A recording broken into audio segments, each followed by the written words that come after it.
Just a brief introduction. During this course, at the beginning, but also after, I talked about my doubts on the possibility to organize, to project a project work of mathematics using a CLIL methodology. Because, especially at the last year in the Lyceum, mathematics is conceptually hard. And it was for me not easy to imagine a project work based on looking at what do you have before all to think. I thought that it's not easy to make to transfer in reality an idea. But the second time went out my behavior, my way to be, and so I began. I wanted to accept the challenge. So I chose to make this lesson plan, talking about limits. Limits is an idea, and is an important topic in calculus. Is the fundamental topic in calculus. It's the first approach that students have with this new, with another mathematic. How I have said, this is based on algebra, trigonometry, analytic geometry, but is before all based on the idea of limits. And so, how Teresa said us during her lessons, I tried to start with what for me is the core concept in calculus, and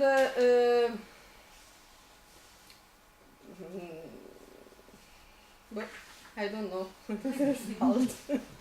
So I sent last Friday. I sent an email with one project work, but I have two works that are different.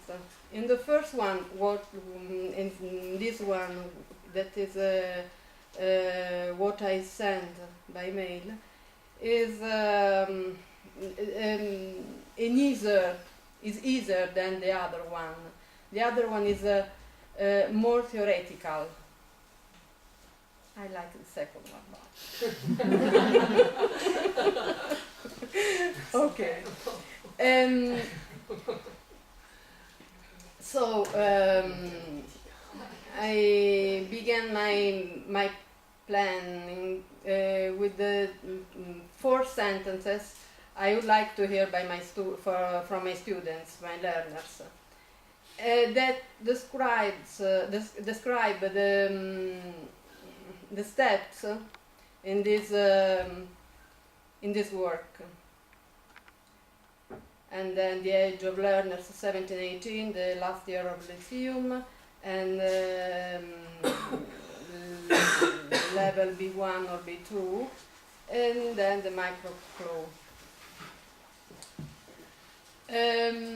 I decided to start with a real problem, the speed of a certain body, no? And speed is a concept they studied 2 years before, but I have repeated the concept and also the formulas to calculate this average. So the first exercise is to remember. And in this exercise, they have to. I chose to make a focus on language, but also on basic academic language. So, for example, if a body is moving or is going during an interval or a gap, or the difference between speed and velocity. Velocity, for example, is in physics is not only the value of speed, but also the direction and the verse. So it's a vector, while speed is just a number, and so on. In this first exercise, the approach is using the formula, but also looking at a graph. The red line is the graph described by this car. This is a Ferrari, which starts at distance t0.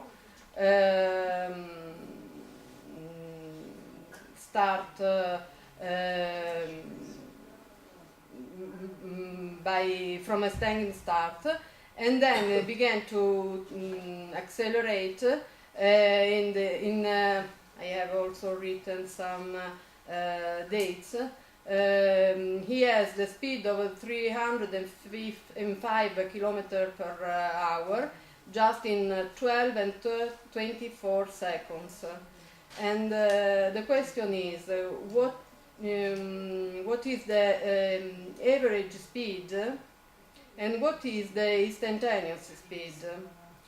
In this way, I introduce the idea of limit, because average speed may be can be calculated in an interval of time, in a finite interval of time. For example, from the instant 0 to the instant 12 and 24. But instantaneous speed is just calculated in an infinitely little interval of time. I may say like in the second and in the next one. So they calculate the average speed, that is 40 and 85 meters per second. And then they calculate the average speed in different intervals, while these intervals became smaller and smaller. And obviously the average speed in each interval is different, and the interval is smaller, then the speed is near to this. The average speed is near to the instantaneous speed. And the exercise 5, they have to think about all that they have calculated and formulate some rational thought, no? And they calculate the instantaneous speed in an interval of time that is the second and the instant and the last one and the second one. And so they have the instant speed that is 81 and 76 meters per second. And now this exercise 5 is also an assessment, but in the same time is a way to think on the concept. Exercise 6,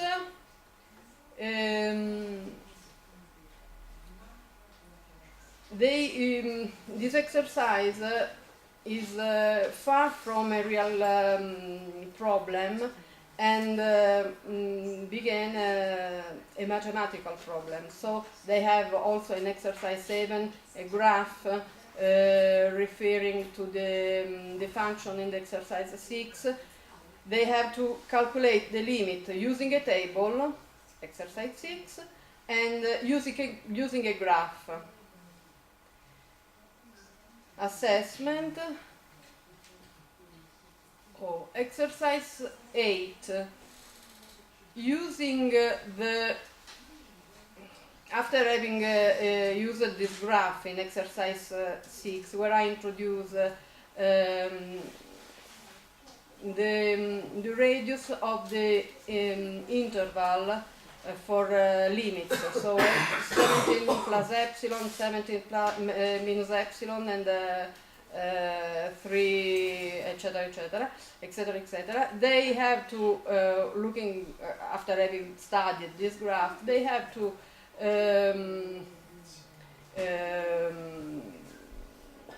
create a well-written paragraph trying to put the phrases together. 10 minutes, okay? And also not only the language, but also this is I think art CLIL. I introduce here, for example, the particular notation we use. One side and limits, and also the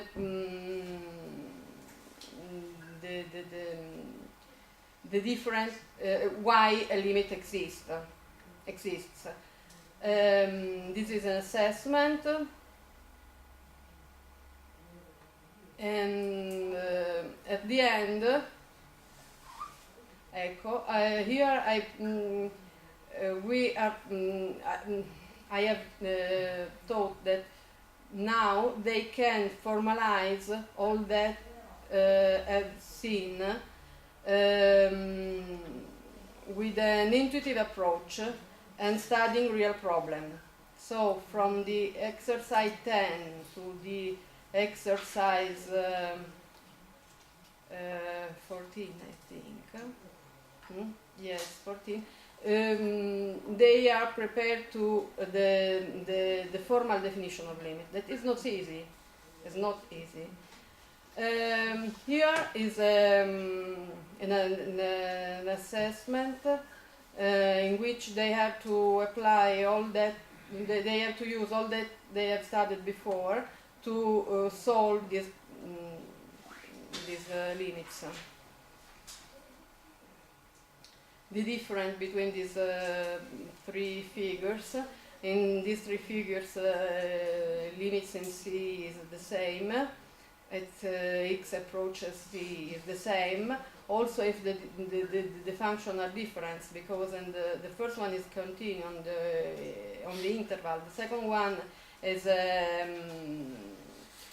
not continuous, but FC is different from the limit, and the third one is the function doesn't exist in the point. And then formalize also with these three figures. While my second work starts considering what we can do with limits and without limits. Without limits we can solve all the problems algebraically or geometrically. While geometry cannot help us, or mi sono incartata. algebra can't help us. Now you have to use calculus. So we can solve the problem of the second line, but not the tangent line. That is a limit position. we can solve the average speed and not the instantaneous speed without limits, and so on.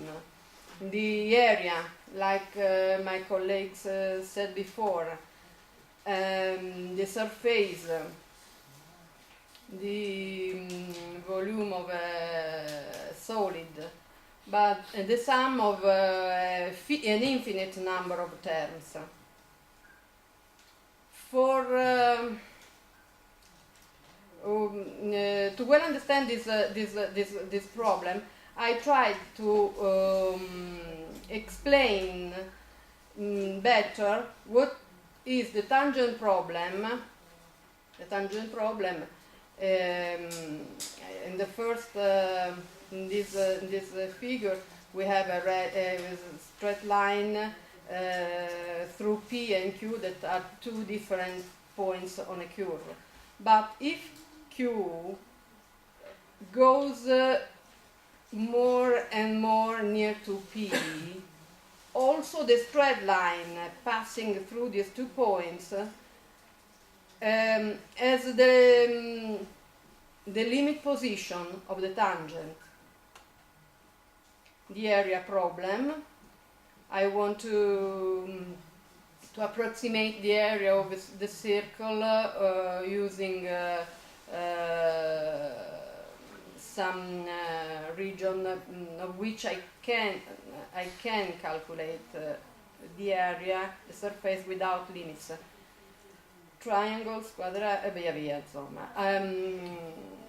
And then the sum problem, limits help us to know if an infinite sum of terms is finite. And so with the classical example of the cake, if I have a cake, I divide it into parts, and half I eat, the first half I eat and the second half remain. After I divide the remaining cake into parts and so on. And if I make this process infinitely, then the sum of the cake I eat is 1. Just a minute.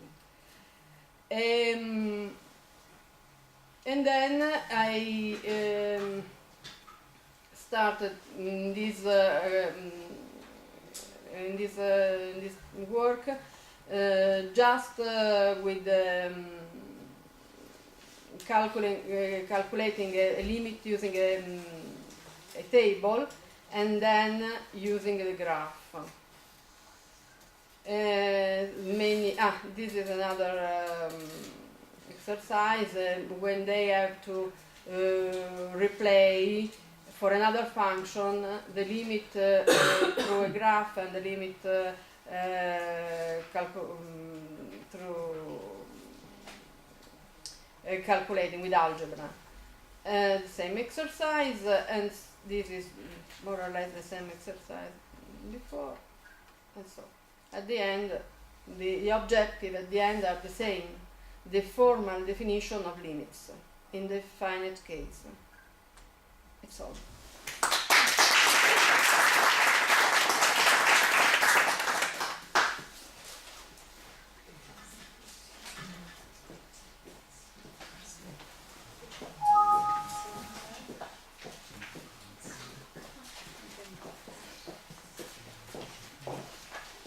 Un attimo me ne vado.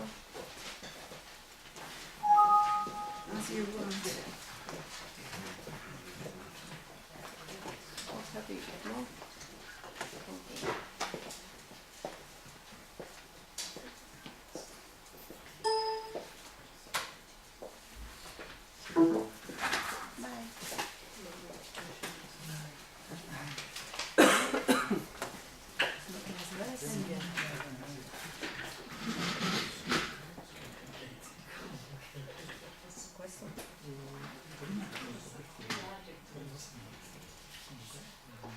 Okay.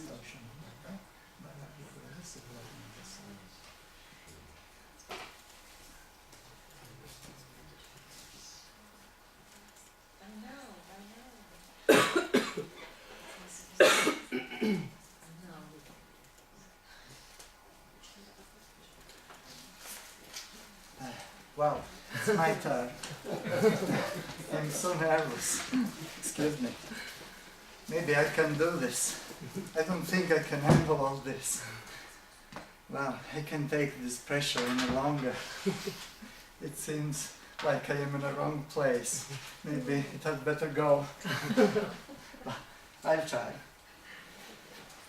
Here I am before a so great audience, and welcome and good evening, I can say, to all of you, and a special hello to the horrible judges. Oops, I mean the honorable judges.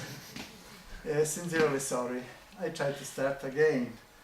This is Mr. Lapano in Arkavakata, and here I am trying to sit my CLIL exam, but I am standing up. Is there anything wrong with this? You know, when I was young, I used to be a comedian. I was trying to show that having fun in what you do, it's the best way to have a good result in everyday life.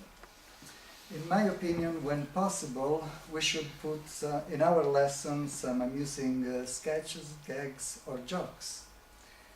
Having fun allows students to feel better, and when you feel good, your mind is opened. I am going to talk about the complicated and someone would say forever changing world of teaching. A long time ago, in a galaxy far, far away, well, actually, it was not all that long ago, and in fact, it was not all that far away either.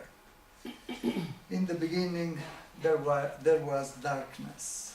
Computer, DVD players, and the iPad did not exist. There were no cellular phones, no jet airplanes, no microwave ovens, no internet, and no CLIL. Yes, before CLIL came along, the world was quite a dull place to be. Or so we are told. Anyway, let's go to our CLIL project work. As you can see, our group is composed of Maria Francesca and Monica and me. Our subject is electromagnetism, and our topic is electromagnetism induction. We could simply say that electromagnetism induction is the production of a potential difference across a conductor when it is exposed to a varying magnetic field. A potential difference is a voltage, for example, the voltage you can read on a battery between their poles. Electricity generators and transformers are typical examples of electromagnetism induction. The electricity generator is essential to your everyday life. In the books you can find it as alternating current generator. It's a sort of machine that works using fuel, and the engine provoke a rotation of this coil through a magnetic field. It works by transforming mechanical energy into electrical energy. Using fuel, it's like a car. And then we obtain electrical energy. The transformer is a very common device used to increase, go down please. Yes, the transformer is a very common device used to increase or decrease an alternating current voltage. The voltage available in modern Italian houses is 230. Instead, in the USA and Canada, is 120 volt. And you can use a transformer to convert the available voltage into the needed voltage to power a TV, a radio, and so on. But before starting with the description of our work that my colleagues will do, better than me. I would like to say that we tried to take care to both language and content, to focus the attention on the process of learning and not to the act of teaching. I know that our learners must acquire content knowledge through a foreign language for which they have limited linguistic resources, worse than ours. So we build up our works paying attention to the fact that the language of instruction was comprehensible. As we know, using CLIL, we tend to leave the old way to teach called frontal lesson and take place the new way to teach, focusing on the learner. This is one of the most important reasons for using CLIL, and if I can add, it's for our better, the teachers, because we easily have already prepared the response to all the questions that can come up lecturing our class. Another important thing to note is that we presented the content in a chewable and digestible portion. Our unit lasts 2 hours. We could make them in 1 or 2 lessons. Now, I would like to say that I am effectively using CLIL approach in a 3rd class of a linguistic lyceum, and I would like to expose I usually tend to divide a unit in several parts without going in details. There is an introduction in which the teacher succeeds in knowing what learners know about the theme and contemporarily succeed in giving them some content, the prerequisite. I do this introduction writing on the blackboard symbols words and asking for related words that students know, suggesting some words, looking at pictures that can show the phenomena. Either using true or false test or match the terms exercise.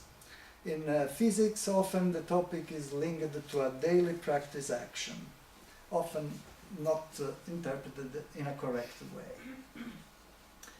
There is another part in which the teacher, while providing the new content, invites the students to read the text, constituted by various little paragraphs, stopping every time it needs to verify the comprehension. In this part, usually the students have to answer at some questions and they have to fill in some gaps, closed test, words given, and so on. Continuing, there is a part in which students must pay attention at pronunciation. I often bring my laptop with a couple of speakers and I broadcast some text. I ask students to fill in the gaps of a written text.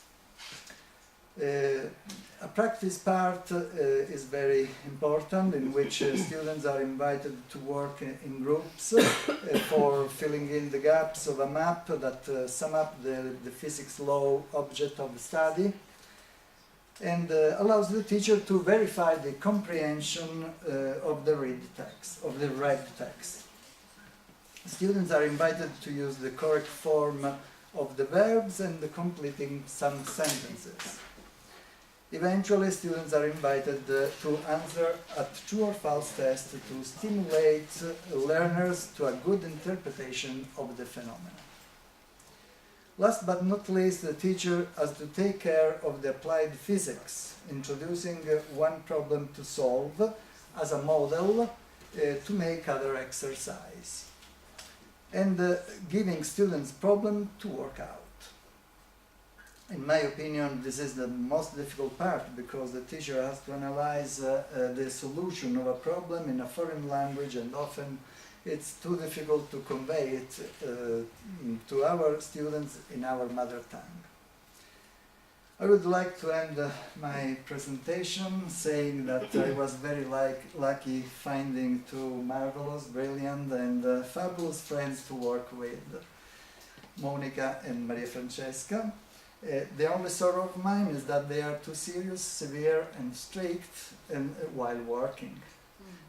But it would be fair to say that without them maybe I wouldn't be here.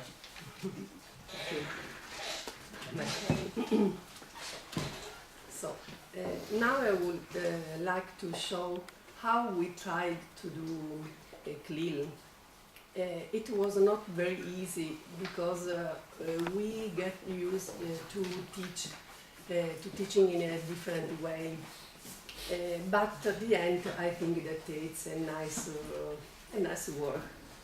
Moreover, even if we don't still teach, I and Maria Francesca in CLIL in our classroom, in our school, and we know that is not is possible, and probably it's not very useful to transform every topic in CLIL.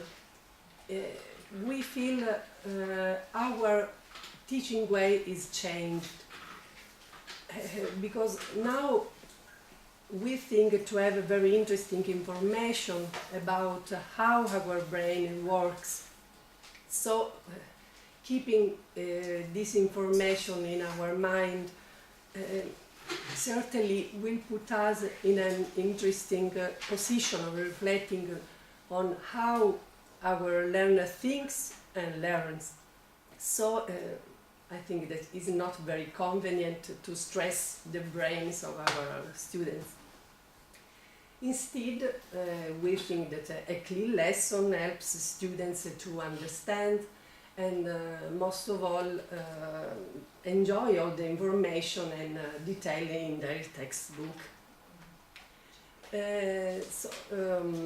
It would be interesting to compare how we would have done it before this course and how we have done after this course.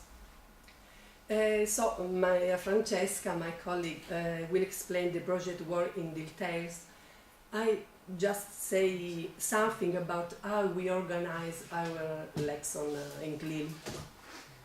First of all, the content is all about a core concept, a few sentences that are a part of a wider paragraph and that are very important for us.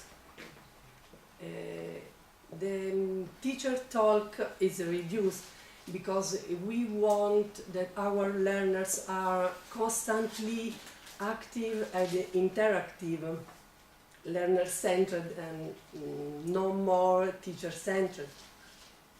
And we have provided the language for thinking accurately, and everyone is involved in thinking, not just one teacher asking.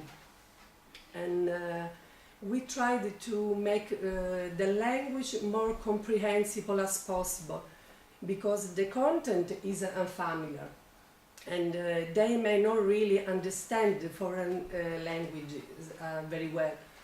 So we had to make sure to equilibrate the content cognitive and the language cognitive. At the end, we follow with concrete guidelines from Teresa because we wouldn't lose sight of what we want to really teach, and most of all what we would like our students to learn.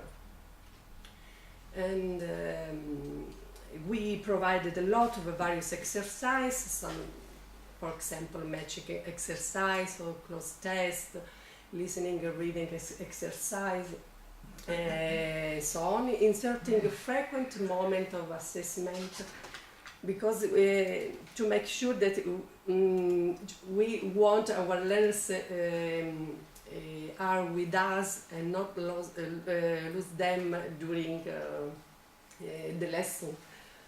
And providing disciplinary language, so they will not be simply parroting, but they should generate little paragraph as a proof of transfer.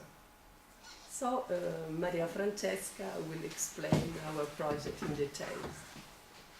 Yes, thanks, Monica. I try to describe our work briefly.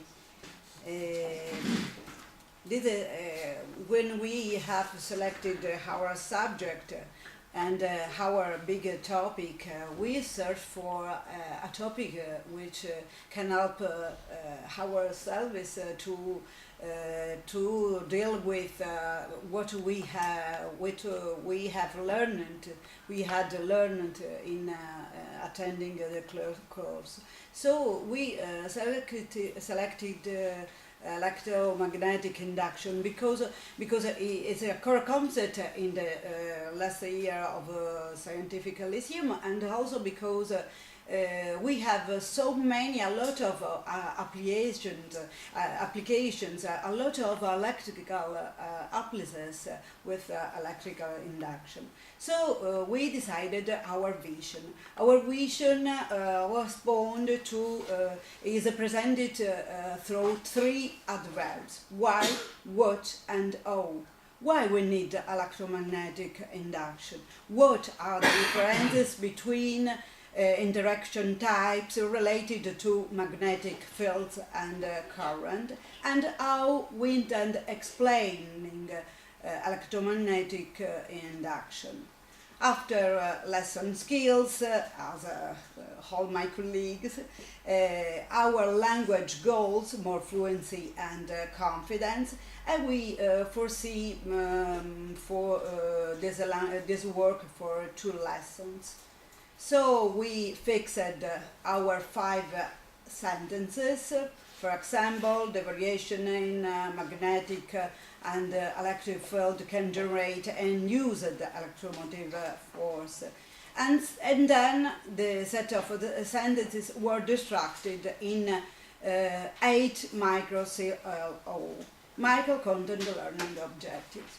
And now here we have to say that at first we distracted this concept only in 3 micro CLIL, then in 4, and at the hand we have 8 micro CLIL, and then we can demonstrate also our learning process as CLILers, as our colleague Roberto said, coined for which attending a CLIL course, who attending a CLIL course. In fact, we grew up our competence in this approach. An important remark is students to this level possess already sufficient content and language skills about electric and magnetic fields as independent phenomena. They know this concept, magnetic field and magnetic field and electric field, as independent phenomena. And instead, induction, this concept, try to link these 2 concepts. So we have, as our colleagues so we pay attention on the level, the English competence, the average English competence level of the class, because we pay attention to modulate our instruction of activity on this level.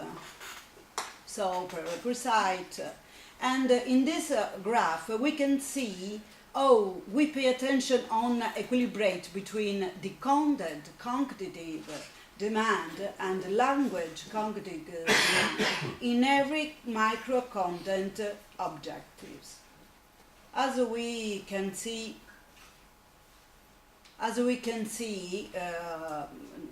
in this graph, we have a grew up of content and language to start with a simple concept, with a simple language, to reach 100% of content and language as a normative, as a law, CLIL law asks. So we destructed our content. We have a preparation phase of our subject. We can see. We can follow now our project on this as a PowerPoint. The PowerPoint, it isn't a way to talk as a frontal lesson. It's only a way to have to give to the class a visual contest and a clear and complete contest to the whole class. So our first activity is a sort of lead-in, in which we imagine that teacher write on the blackboard electricity versus magnetism and ask two students to write on similarities, and so we have a sort of brainstorming activity. For example, both fields, attractive and repulsive, and so on. Another phase of lead-in, this time is differences. And so in preparation phase we have a match. Because a match determined to their corresponding definition. Because we needed to some words, some hard words, and the students already known this concept, but they have to recall some typical words of this concept of electric field and magnetic field in the independent yet. So we have two videos. The videos have the aims to tackle the fancy students, and we can see it's briefly.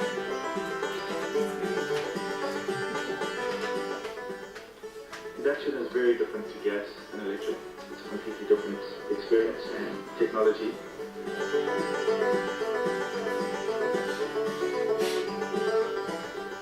Inside the stove plate you've got an electromagnet that actually spins around and turns the pan into the element.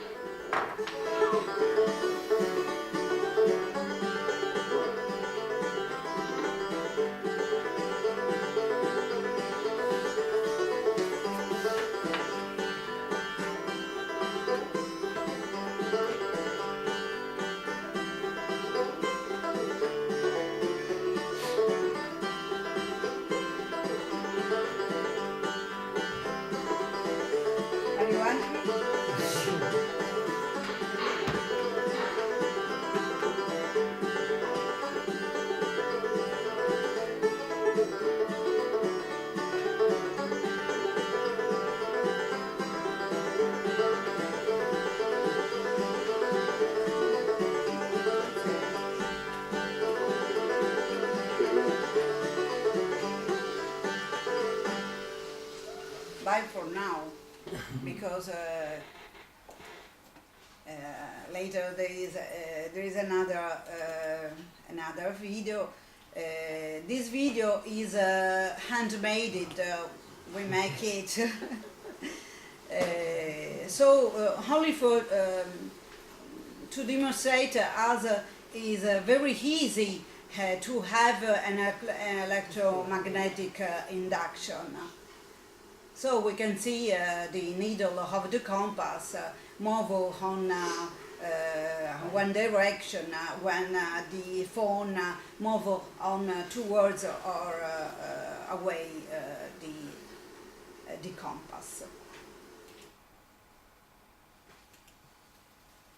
So we can have